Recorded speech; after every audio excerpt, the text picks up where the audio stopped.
Bienheureux, bienheureuse des béatitudes plateau, que la grâce de Dieu soit votre partage, que Dieu vous bénisse, que l'Éternel qui dans ce confinement prend soin de vous, continue de vous assister, que sa faveur vous habite pleinement au nom de Jésus-Christ. Nous sommes au rendez-vous du torrent de Kérit. C'est la plateforme de l'expression de la foi pour montrer comment la puissance de Dieu dans sa souveraineté se manifeste à chacun de vous. Bien-aimés, que le Seigneur vous bénisse. Frères et sœurs, si nous voulons bien compter les jours, nous sommes autour du 50e jour du confinement, du moins en ce qui nous concerne pour nous, famille de béatitude plateau. Frères et sœurs, je voudrais nous exhorter ce matin à regarder dans la parole de Dieu, dans le texte de Matthieu, chapitre 9, les versets 20 et 21. Matthieu, chapitre 9, versets 20 et 21. L'exhortation portera sur la foi. Le thème en lui-même, c'est vivre sa foi. Vivre sa foi. Regardons ce que l'évangéliste Matthieu nous dit en son chapitre 9, les versets 20 et 21. Nous lisons dans la version Louis II. Il est écrit ceci. Et voici, une femme atteinte d'une perte de sang depuis 12 ans s'approcha par derrière et toucha le bord de son vêtement. Car elle disait en elle-même, si je puis seulement toucher son vêtement, je serai guéri. Amen. Bien-aimé, ça, c'est une bonne parole. C'est une parole qui remplit mon cœur de joie. C'est une parole qui me fait frémir. C'est une parole qui me fait tressaillir. C'est une parole qui m'amène à comprendre que ma foi n'est pas morte. C'est une parole qui m'amène à comprendre que je peux faire vivre ma foi à partir de la parole de Dieu.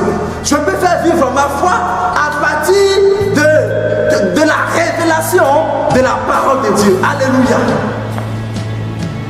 Frères et sœurs, voici une femme. Il y a longtemps qu'elle est malade, depuis 12 ans. Et certains textes des évangiles nous disent qu'elle a dépensé tout son argent.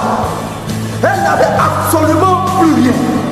Donc elle a dû voir en son temps les professeurs en médecine, les spécialistes du domaine dans lequel son infirmité faisait partie ou se rapportait.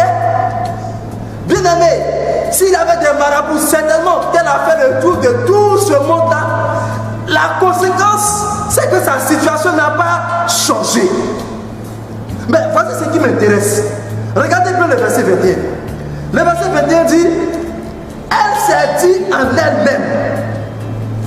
Elle s'est dit en elle-même. Si seulement je puis toucher son vêtement, je serai guéri. Bien-aimé, quand on parcourt la loi et les prophètes, quand on parcourt la Torah, dans aucun passage de la Torah, il n'est écrit que si l'on fait référence à ce qu'a dit cette femme, c'est-à-dire que quelqu'un qui va toucher le vêtement, ou si quelqu'un est malade depuis 12 ans et qu'il touche le vêtement de Jésus, il sera guéri. Non, il a aucun cas, il a été fait mention de l'acte que cette femme a posé. Il a dit, elle s'est dit en elle-même. Ça veut dire qu'elle a conçu la chose. Elle a eu comme une inspiration qui a sorti de nulle part, mais qui, à partir de son cœur, a pris racine. Elle n'a pas eu une révélation prophétique. C'est-à-dire, aucun prophète ne lui a adressé une prophétie. Aucun homme de Dieu ne lui a imposé les mains. Aucun disciple n'a pu être pour dire, la manière dont notre Père est puissant là, c'est sûr que si tu touches son vêtement, tu seras guéri. Frère, sœur, personne ne lui a indiqué le chemin. La chose est venue d'elle-même. Elle a dû méditer. Et certainement, qu'elle a appris ce que fait Jésus ou ce que faisait Jésus. ayant appris les nombreux miracles autour de Jésus, elle a pris la décision, en nourrissant sa foi, d'aller toucher le Seigneur. Et il a eu un miracle. Un deuxième cas se produit. Quand vous référez à Luc chapitre 7, versets 7 à 9, on voit le cas du centenier romain. Le centenier, au moment où Jésus, il échangeait avec Jésus, il dit au Seigneur, tu n'as pas besoin de te déplacer. Regarde, moi-même je suis militaire. Et en tant que tel, j'ai des personnes soumises à mon autorité. Et il y a d'autres personnes sous lesquelles je suis également soumis. Donc, si je dis à l'un, va, il se presse, il exécute. Mais toi, Jésus, je sais que tu es le Fils de Dieu. Je sais que tu es le Messie. Si tu dis un seul mot à l'endroit de mon serviteur qui est mourant, tu n'as même pas besoin de venir dans ma maison. Cet homme-là sera guéri. Frère, Jésus dit, en retour, en réponse à la déclaration du centenier, que de toutes les contrées qu'il a parcourues, il n'a pas vu une aussi grande foi. Frère, je vais te rappeler que le thème c'est vivre sa foi. Tu es appelé à vivre ta foi. Ma foi n'est pas ta foi. La foi du pasteur n'est pas ta foi. La foi du prophète n'est pas ta foi. Nous recevons des orientations dans la foi, mais c'est chacun qui doit expérimenter sa propre foi. Il est écrit que le juste vivra par la foi. Il n'y a pas un canevas déterminé, défini, par lequel moi je dois manifester ma foi aussi bien que toi. Mais en t'accrochant à la parole de Dieu, en t'accrochant à la parole que tu reçois, elle produit en toi un effet. Elle produit en toi, elle te stimule et te permet de réaliser quelque chose. Ta foi viendra de ton propre vocabulaire. L'expression de ta foi sortira de ta propre orientation. Elle ne sortira pas de l'orientation de l'autre. C'est pourquoi quelqu'un peut boire de l'eau parce qu'il a une maladie et être guéri selon l'orientation du Seigneur, et cela ne marche pas pour tout le monde. Pourquoi? Parce que Dieu adapte à chacun ce qu'il faut pour grandir dans sa foi. Nous sommes dans la semaine de la deuxième mini-moisson. Dimanche, c'est la deuxième mini-moisson. Et il nous faut apporter au Seigneur. Frère, même dans ce confinement, tu as besoin d'expérimenter ta foi.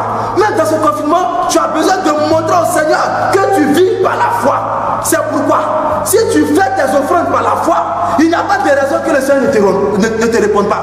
Si tu poses un acte par la foi, selon tes réalités, selon ton environnement, selon ce que Dieu t'ordonne, c'est alors que ta foi produira. C'est alors que ta foi produira. Alléluia. Vivre par sa foi. Déclare avec moi. À partir d'aujourd'hui, il faut bien parler. À partir d'aujourd'hui, je déclare, moi, Emmanuel Bendier, il faut dire ton nom, il ne faut pas dire mon nom. Moi, Emmanuel Bendier, que tout acte posé par ma foi prend vie au nom de Jésus-Christ. Tout acte posé par ma foi prend vie. Il se réalise au nom de Jésus-Christ. Je marche par la foi. Je vis par la foi. Je prêche par la foi. J'avance par la foi. La maladie ne peut me freiner. Il n'y a rien qui puisse me freiner. Ma famille évolue par la foi. Mon ministère grandit par la foi. Je suis guéri par la foi. Ce qui détruit les autres parce que je manifeste la foi ne me détruira pas parce que j'ai la foi au nom de Jésus-Christ. Bien-aimé, tu vas encore déclarer avec moi. À partir d'aujourd'hui, j'entre dans un temps nouveau, un temps d'expérimentation de la foi, un temps où ma foi prend forme, un temps où ma foi prend racine. Je ne vis plus selon la foi des autres, mais la foi des autres devient pour moi un modèle. La foi des autres pour moi est un exemple. La foi des autres pour moi me sert d'appui, mais ma foi devient authentique. Je vis chaque jour d'une vie extraordinaire. Je reçois chaque jour la grâce de Dieu pour que ma foi devienne réalité. Frère, que Dieu te bénisse. Continue de déclarer ces choses. Continue de proclamer la adresse, avec adresse ta foi. Continue de proclamer avec vie que ta foi ne sombrera point, que ta foi ne mourra point, mais que ta foi grandira dans le confinement. Et que la fin de ce confinement révélera que ta foi est une foi exemplaire et bénie. Au nom de Jésus-Christ. Amen. Dieu vous bénisse.